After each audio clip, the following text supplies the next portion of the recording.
mari nanti kini tiba. Meriah ina suasana, kunjung mengunjung ziarah ibu bapa sanak saudara. Setahun sekali, tak tentu bila masa kita dapat jumpa lagi. Jadi jom bersalaman, jom merahkan hubungan ikatan bersaudara. Yeah, COB, come on.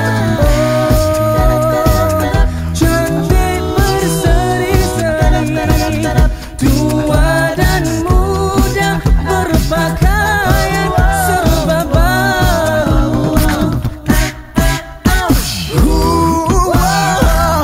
Sungguh meriahnya, miskin kaya pun turut bergembira.